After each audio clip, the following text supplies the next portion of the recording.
आज हम एक्सप्लेन करने वाले हैं हलीमाई मूवी चे कातिलों को, इसलिए आप वीडियो को लाइक कर दीजिए। हम चलिए कहानी शुरू करते हैं। तो मूवी की शुरुआत में हम दो लड़कियों को देखते हैं जो एक कार से कहीं जा रही होती है और इस कार में गांव का मुखिया बैठा था। तभी मुखिया की नियत डगमगाती है। वो पिछली सीट पर बैठी एक लड़की को गलत तरीके से छूने की कोशिश करता है। तब लड़की को यह बदतमीजी बिल्कुल बर्दाश्त नहीं होती। वो गुस्से में चीखती है, गाड़ी रोको, मुझे तुम्हारी गाड़ी में एक भी पल नहीं रहना। मुखिया हड़बड़ा कर गाड़ी रोकता है तो वो लड़की उस अंधेरी रात में गाड़ी से उतर जाती है और पैदल ही अपने घर की तरफ चल देती है। फिर वो घर पहुंचती है, राहत की सांस लेती है और अपने कपड़े बदलने लगती है। उसे लगता है कि वो एकदम सेफ है, लेकिन उसे पता नहीं था कि मौत उसके दरवाजे पर आ चुकी है। तभी अचानक कमरे में एक अनजान साया दाखिल होता है। इससे पहले कि वो लड़की कुछ समझ पाती, वो दरिंदा उस पर टूट पड़ता है। फिर हमें अगले दिन का सीन दिखाते हैं। सुबह जब उस लड़की की सहेली उसे देखने आती है तो उसके पैरों तले जमीन खिसक जाती है, क्योंकि सामने उसी लड़की की लाश पड़ी थी और उसके बालों में चमेली का फूल लगाया गया था और पास में एक घुंघरू भी पड़ा था। ये देखकर उसकी सहेली की रूह कांप जाती है। वो जल्दी से पुलिस स्टेशन जाती है और इंस्पेक्टर के सामने गिड़गिड़ाती है कि साहब, मेरी दोस्त के साथ बहुत बुरा हुआ है, प्लीज चलिए। लेकिन पुलिस वाले तो उसकी एक भी नहीं सुनते, बल्कि इंस्पेक्टर उसे डांट कर भगा देता है। असल में ये दोनों लड़कियां नाचने वाली थी, इसलिए समाज में इनकी कोई इज्जत नहीं। तब ये बेचारी लड़की लाचार होकर रोते हुए वापस लौट आती है। फिर कहानी प्रेजेंट टाइम में आती है, जहां हम संध्या को देखते हैं। वो एक थिएटर में है जहां काफी भीड़ है। लोग एक दूसरे को कुचलते हुए भाग रहे हैं और संध्या उसी भीड़ में दबी है। तभी वो नींद से जाग जाती है और ये सपना उसे अक्सर परेशान करता है, जैसे ये उसकी कोई पुरानी याद हो। अब तैयार होकर संध्या अपने ऑफिस के लिए निकलती है और वो एक बड़ी और नामी न्यूज कंपनी में काम करती है। ऑफिस पहुँचते ही उसकी मुलाकात उसकी खास दोस्त और कलीग बॉबी से होती है। बॉबी, जो हमेशा खुश रहती है, वो संध्या को छेड़ते हुए कहती है, अरे संध्या, तुम कब से अपना पॉडकास्ट शुरू करने की तैयारी कर रही हो? जिस पर संध्या कहती है कि मैं जल्द ही शुरू करूंगी। फिर ये दोनों अपने काम पर चली जाती हैं। अब आज यहाँ संध्या को जो स्क्रिप्ट पढ़ने को दी जाती है वो उसे पसंद नहीं आती। उसे लगता है कि हम सच दिखाने की बजाय सिर्फ मसालेदार खबरें बेच रहे हैं। इसलिए वो तंग आकर अपने बॉस के कैबिन में जाती है और कहती है कि सर, मुझे यहाँ 4 साल हो गए हैं, लेकिन मैं वो जर्नलिज्म नहीं कर पा रही जिसके लिए मैंने ये प्रोफेशन चुना था। तब बॉस उसकी बातों को हंसी में उड़ाते हैं और कहते हैं कि देखो संध्या, इमोशन से घर नहीं चलता, हमारा मकसद सिर्फ टीआरपी और पैसा है। अगर तुम्हें नहीं पसंद तो तुम जा सकती हो। ये सुनकर संध्या को लगता है कि अब बस बहुत हो गया, यही सही वक्त है अपनी शर्तों पर काम करने का। वो फैसला करती है कि वो ये जॉब छोड़ देगी और अपना खुद का इन्वेस्टिगेटिव पॉडकास्ट शुरू करेगी। फिर वो अपने बॉयफ्रेंड अमर से मिलने आती है, जो कि एक कॉफी शॉप चलाता है। वहाँ वो अमर से अपनी प्लानिंग बताती है और कहती है कि बॉबी भी उसी के साथ काम करेगी। जिस पर अमर कहता है कि तुम जो सोच रही हो वो काफी अच्छा है। फिर जाते जाते संध्या को याद आता है कि उसने अपने झुमके और नेकलेस बॉबी को पहनने के लिए दिए थे। तो वो बॉबी से कहती है कि कल मैं अमर के घर जा रही हूँ फैमिली मीट के लिए, इसलिए वो गहने मुझे चाहिए। तो बॉबी कहती है कि ठीक है, ले लेना। अब अगले दिन संध्या अपने परिवार के साथ अमर के घर जाने के लिए तैयार हो रही होती है और हमें इनकी बातों से पता चलता है कि अमर संध्या से 2 साल छोटा है और दूसरी जाति का है। फिर भी दोनों के परिवार वालों को ये रिश्ता मंजूर है। फिर अमर के घर जाते वक्त संध्या को याद आता है कि वो तो बॉबी से गहने लेने भूल गई, पर देर हो रही थी, इसलिए वो सोचती है कि मैं बाद में ले लूंगी और ये लोग निकल जाते हैं। फिर हम देखते हैं कि अमर के घर पर हंसी खुशी का माहौल है। अमर की माँ संध्या से कहती है कि जानती हो बेटा, शादी के बाद मेरी जिंदगी पूरी सिमट गई थी, मेरा कोई दोस्त भी नहीं रहा था। तब संध्या उन्हें दिलासा देती है कि आप चिंता मत कीजिए, अब मैं आ गई हूँ ना, तो हम दोनों सहेलियों की तरह रहेंगे। अब यहाँ सब कुछ अच्छा चल रहा होता है कि तभी बॉबी के घर काम करने वाली नौकरानी रोते हुए वहाँ आती है। उसकी हालत देखकर संध्या के हाथ पाँव फूल जाते हैं और वो जल्दी से बॉबी के घर पहुँचती है। यहाँ जैसे वो बॉबी के कमरे में कदम रखती है, उसकी चीख निकल जाती है, क्योंकि सामने बॉबी और उसका बॉयफ्रेंड दोनों की लाश खून से लथपथ थी और कातिल ने उन्हें बड़ी बेरहमी से मारा था। लेकिन संध्या की नजर एक चीज पर रुकती है, जहाँ बॉबी की लाश के सर पर चमेली के फूल सजे थे और उसके बॉयफ्रेंड के मुंह को एक भारी पत्थर से कुचला गया था। फिर यहाँ पुलिस आती है और जांच शुरू हो जाती है। संध्या पुलिस को बताती है कि बॉबी उसकी बेस्ट फ्रेंड थी, लेकिन पुलिस उसे सिर्फ एक गवाह मानकर वहाँ से भेज देती है। अब संध्या घर तो आ जाती है, लेकिन उसके मन में बार बार वही सब चल रहा था। ऊपर से जब वो टीवी ऑन करती है तो देखते कि वही न्यूज चैनल जहाँ वो काम करती थी, वो बॉबी के कैरेक्टर की धज्जियां उड़ा रहे हैं, जो देखकर उसे बहुत गुस्सा आता है। फिर संध्या अपने बॉस के पास आती है, क्योंकि बॉस ने उसे बुलाया था और बॉस को संध्या के जॉब छोड़ने से काफी नुकसान हुआ था, इसलिए वो उसे दोबारा से ज्वाइन करने के लिए कहते हैं। पर संध्या साफ साफ मना कर देती है, जिसके बाद वो अपना खुद का पॉडकास्ट शुरू करती है, जिसका नाम चिकटिलो रखा था। फिर संध्या अपनी इन्वेस्टिगेशन शुरू करती है और वो चोरी छुप के बॉबी के घर में दोबारा जाती है और वहाँ के माहौल को महसूस करते हुए वो अपनी इमेजिनेशन सिचुएशन में उस रात क्या क्या हुआ था वो सब रिक्रिएट करती है। उसे एहसास होता है कि कातिल जब अंदर आया तो उसने पहले दोनों को देखा, फिर बड़ी बेरहमी से उन पर हमला कर दिया, फिर उसने बॉबी के साथ दुष्कर्म करके उसे मार डाला और फिर बड़ी तसल्ली से उसके बालों में वो गजरा सजाया। लेकिन एक बहुत ही बड़ी बात जो पुलिस की नजरों से छूट गई थी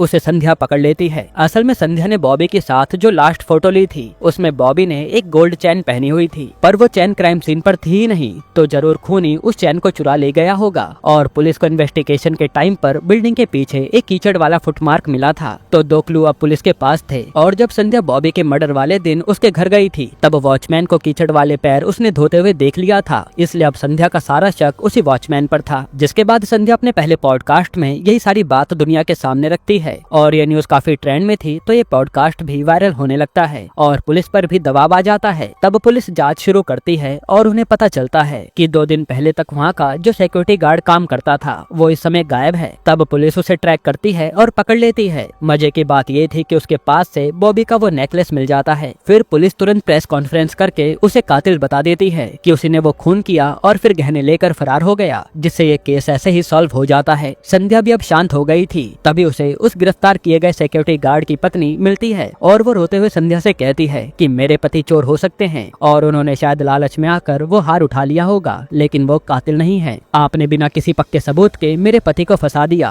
ये देखकर संध्या को भी लगने लगता है कि कहीं उसने जल्दबाजी में कोई गलत कदम तो नहीं उठा लिया और क्या असली कातिल अभी भी बाहर घूम रहा है। जिसके बाद संध्या यही सब सोचने लगती है कि आखिर उसने क्या मिस कर दिया। तभी संध्या का फोन बजता है और वो फोन उठाती है। दूसरी तरफ से एक भारी आवाज आती है कि तुमने जो किया बहुत अच्छा लगा, मेरे किए हुए काम का क्रेडिट किसी और को दे दिया, बेचारा गार्ड फंस गया, लेकिन मुझे ये सब पसंद नहीं आया। क्या संध्या मेरी बात सुन रही हो ना? ये सुनकर तो संध्या के रोंगटे खड़े हो जाते हैं। वो समझ जाती है कि ये आवाज उसी शैतान की है जिसने बॉबी को मारा है और असली कातिल अभी भी बाहर घूम रहा है जिसने संध्या पर नजर रखी है। फिर कातिल आगे हंसते हुए कहता है कि मुझे अंधेरा बहुत पसंद है और इसी अंधेरे में मैं एक और कत्ल करने वाला हूँ, रोक सको तो रोक लो। ये सुनते ही संध्या जल्दी से पुलिस स्टेशन आती है और वो पुलिस को वो रिकॉर्डिंग सुनाती है। तब पुलिस तुरंत उस कॉल को ट्रेस करती है तो वो लोकेशन एक घर की मिलती है, इसलिए पुलिस पूरी फोर्स के साथ वहाँ पहुँचती है। लेकिन वहाँ कोई कातिल नहीं मिलता, बल्कि वहाँ सिर्फ एक बुजुर्ग जोड़ा रहता था। पता चलता है कि थोड़ी देर पहले कोई अनजान आदमी वहाँ आया था, उसने पानी पीने के बहाने उनका फोन मांगा और कॉल करके यहाँ से चला गया। यानी कातिल बेहद शातिर है, वो सिर्फ हत्यारा नहीं बल्कि एक चालाक शिकारी है जो पुलिस और संध्या के साथ चूहे बिल्ली का खेल खेल रहा है। इसके बाद से संध्या पूरी तरह डर चुकी थी। उसे फिर वही थिएटर वाला सपना आता है और उसे लगता है कि उसे कुछ वक्त के लिए इस माहौल से दूर जाना चाहिए, इसलिए वो अमर को साथ लेती है और शहर से दूर गोदावरी गाँव के लिए निकल पड़ती है। और असल में दोस्तों वहाँ जाने की एक और खास वजह है। एक्चुअली उसकी पॉडकास्ट को सुनकर वहाँ की एक बुजुर्ग लेडी ने संध्या को मिलने के लिए बुलाया था, क्योंकि शायद वो कातिल का पता जानती है। अब गोदावरी पहुंचकर जब संध्या उस बुजुर्ग लेडी के घर जाती है तो एक ऐसा सच सामने आता है जो किसी ने सोचा नहीं था।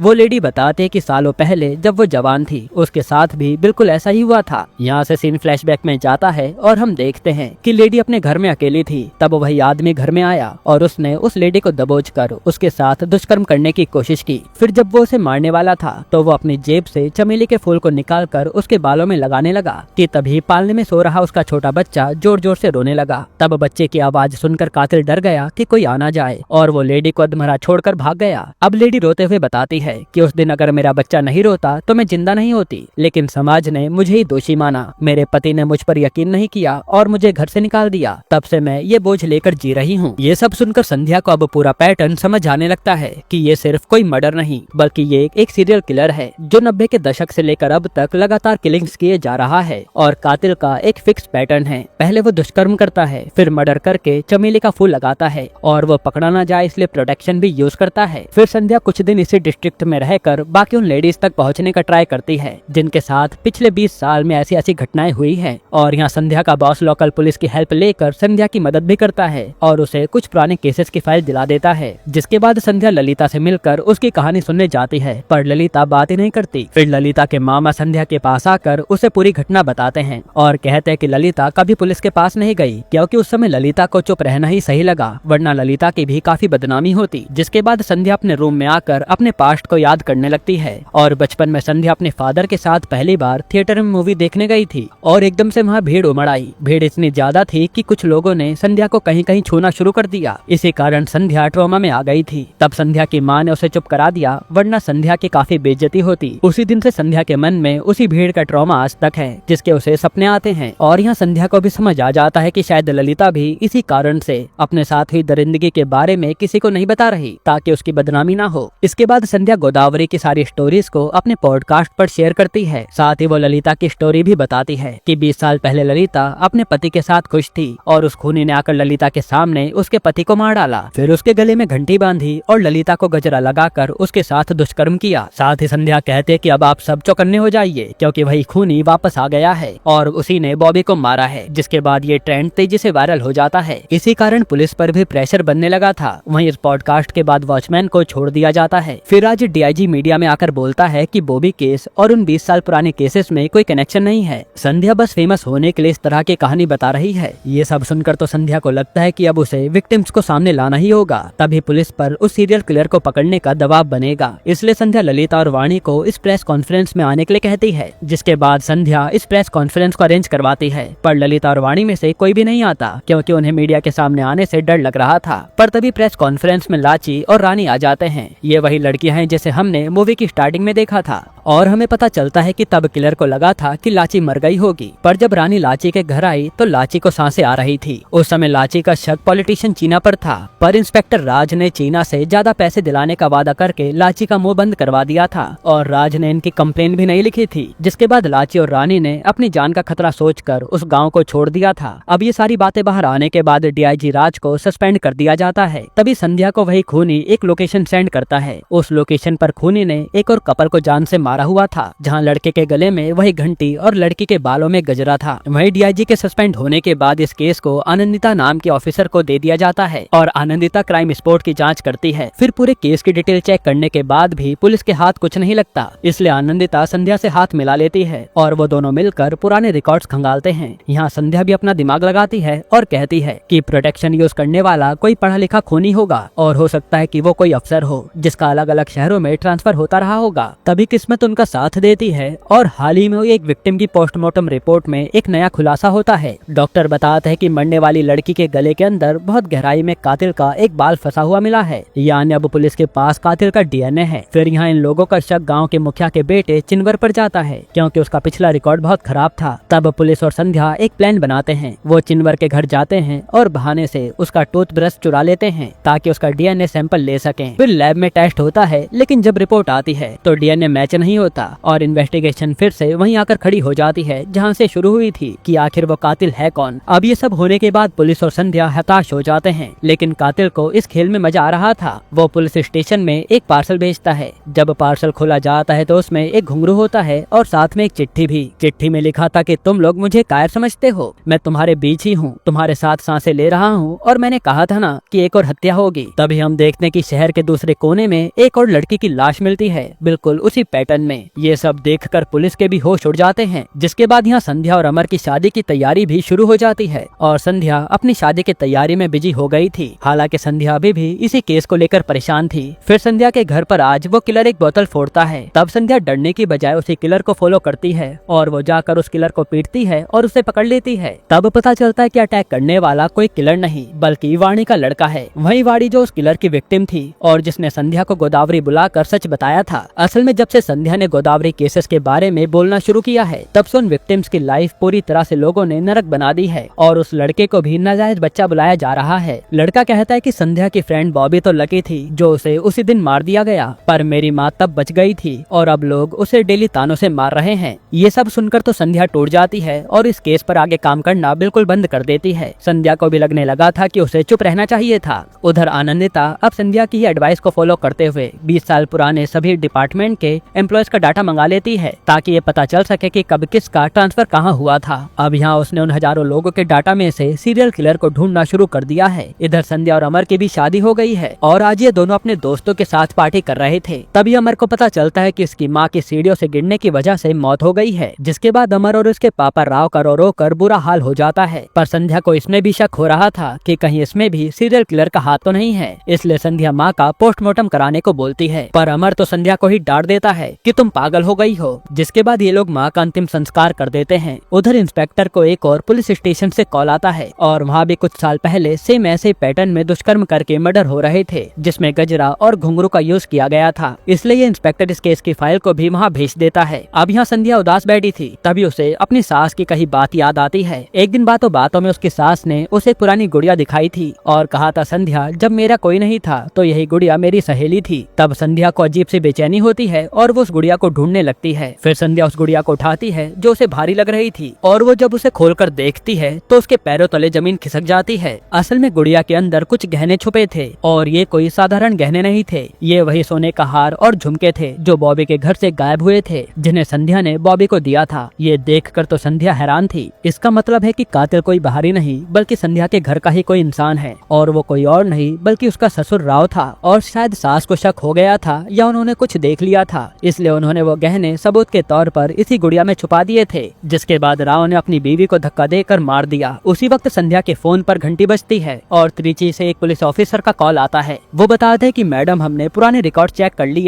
एक सरकारी अफसर जो सालों पहले त्रिची में पोस्टेड था, उसके रहने के दौरान वहाँ हुबहू ऐसी हत्याएं हुई थी और वो अफसर कोई और नहीं बल्कि राव है। इधर आनंदिता को भी राव का नाम मिल गया था कि उसने ही खून किए हैं, इसलिए वो उसे पकड़ने चल देती है। वही संध्या की बातें राव ने सुन ली, इसलिए वो उस पर हमला कर देता है और यहाँ जबरदस्त लड़ाई होने लगती है। फिर जैसे राव संध्या को मारने वाला होता है, इससे पहले वहाँ पुलिस आकर उसे पकड़ लेती है। जिसके बाद पुलिस स्टेशन में पूछताछ शुरू होती है पर राव कुछ कहता नहीं। तब संध्या उसे उसके बचपन की एक ब्लैक एंड व्हाइट फोटो दिखाती है जिसे देखकर वो टूट जाता है और उसकी आंखों में आंसू आ जाते हैं। फिर वो अपना गुनाह कबूल करना शुरू करता है। वो बताता है कि जब मैं छोटा था तो मेरी माँ नहीं थी, मुझे मेरी चाची ने पाला। वो बहुत सुंदर थी और वो हमेशा पायल पहनती थी और अपने बालों में हमेशा चमेली के फूल लगाती थी। मैं उन्हें देवी मानता था, लेकिन जैसे जैसे मैं बड़ा हुआ वो देवी एक डायन बन गई। उसने मेरे साथ दुष्कर्म करना शुरू कर दिया। मैं बच्चा था, समझ नहीं पाया, मैं फिर भी उन्हें अच्छा मानता रहा। फिर एक दिन चाची के पति ने मुझे उनके साथ गलत करते हुए देख लिया और खुद को बचाने के लिए चाची ने सारा इल्जाम मुझ पर डाल दिया कि मैं ही उनके साथ जबरदस्ती कर रहा था। उस दिन मेरा मासूम दिल नफरत से भर गया और मैंने पास पड़ी गाय बांधने वाली लोहे की जंजीर उठाई और अपने चाचा को मार डाला। और फिर मैंने अपनी चाची का भी वही हाल किया जो मैं आज तक इन लड़कियों का करता आया हूँ। तब से लेकर आज तक मैं जब भी किसी औरत को चमेली का फूल लगाए देखता हूँ या घुंघरू की आवाज सुनता हूँ तो मुझे अपनी चाची की याद आती है। मेरे अंदर का वो शैतान जाग जाता है और मुझे तो भूलने की बीमारी भी है। मैं सब कुछ भूल जाता हूँ लेकिन वो नफरत मैं भूल नहीं पाता जो मुझे मेरी चाची से थी। आगे वो बताता कि मैंने बॉबी को इसलिए मारा क्योंकि उसने मुझे अपने नए खरीदे घुंघरू दिखाए थे और वो आवाज मुझे बर्दाश्त नहीं हुई। वहीं मेरी पत्नी को भी मुझ पर शक हो गया था, इसलिए मुझे उसे मारना पड़ा। तब संध्या उससे पूछती है कि ये सब करने के बाद क्या आपको जरा भी पछतावा नहीं है? इस पर राव मुस्कुराता हुआ कहता है कि पछतावा कैसा, मैं तो कुछ ही देर में ये सब भूल जाऊंगा ना। जिसके बाद हम देखते हैं कि राव को उम्र कैद की सजा मिल जाती है। यहीं पर यह मूवी खत्म होती है।